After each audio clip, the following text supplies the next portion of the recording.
and he came near to his brother. And Esau, verse 4, ran to meet him and embraced him and fell on his neck and kissed him, and they wept. So Esau hadn't seen Jacob for over 20 years since Jacob fled from him. So they're both grown, or even growner than what they were before Jacob left. So Esau, when he seen him, he appears to be excited. He ran to meet him and embraced him. He fell on his neck and he kissed him, and they wept.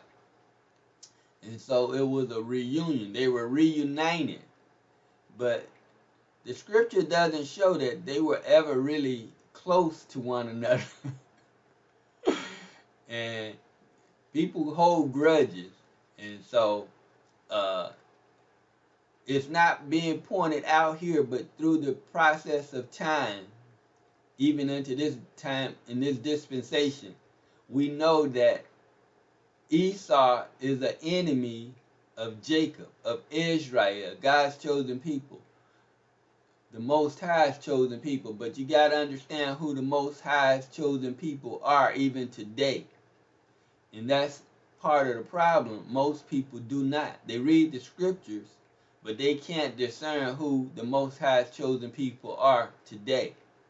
They read it in the scriptures, and then they think that the people over in the land called the nation of Israel is a state, that they are God's chosen people, that they are the Most High's chosen people, but they are not. Those people over in the land have taken over that land by fraud and deceit, and since 1948 they became a nation state, and the world acknowledges them as the Most High's chosen people. But they're not. The scripture plainly tells us who the chosen people are and where they are. They're scattered. That's the hallmark. That's the marker to know who the Most High's chosen people are. All 12 tribes of Israel are scattered. And Jacob, Judah, the tribe of Judah, or the southern kingdom of Judah with Benjamin, they're scattered the furthest to the four winds. But all 12 tribes are scattered.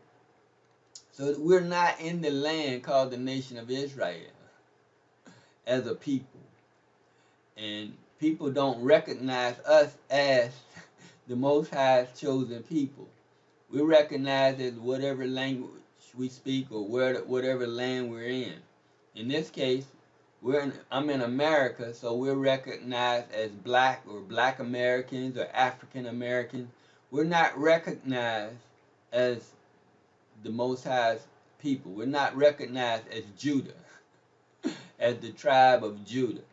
Now, some people, a lot of people, even the people that had brought us into captivity know who we are, but they would never acknowledge that. And so the people that are deceived the most is us, because we don't know who we are. And so the Most High is waking us up to our true identity and heritage and culture of who we are. But a lot of us is still finding it hard to accept and believe that we are the Most High's chosen people. And if you don't understand that, you don't understand the scripture. That's how vitally important it is. You need to know that. So we are the Most High's chosen people. We're scattered. We're in the land of our captivity. And so that's why Yahawashi, Jesus, is coming back to redeem us and bring us back to the land that the Most High promised unto Abraham and to his seed after him. So that's the context of the scripture that you have to keep in mind. And so Esau and Jacob has never really been close, but this is their meeting for the first time since they had been separated. And it appears that all is well, but this is really for show. Jacob is humbling himself because it's part of the plan of the Most High. He has to. He can't exalt himself right now He's not in a position to do that. Oh, but he is going to be exalted. When the Most High comes back, oh, everybody going to know who Jacob is and who Israel is, who the chosen people are.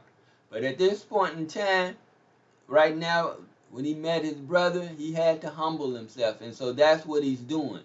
Esau doesn't really have a clue as who Jacob is. He don't even know that Jacob's name has been changed to Israel. And so he may be happy to see his brother. He kissed him and then they wept. But you have to keep in mind, again, in this dispensation, Esau is an enemy of Jacob. Make no mistake about it.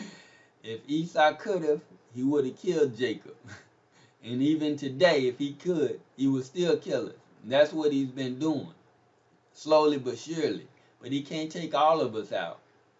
But these are things that you have to know when you're studying the scripture, what's really going on in the earth. Verse 5,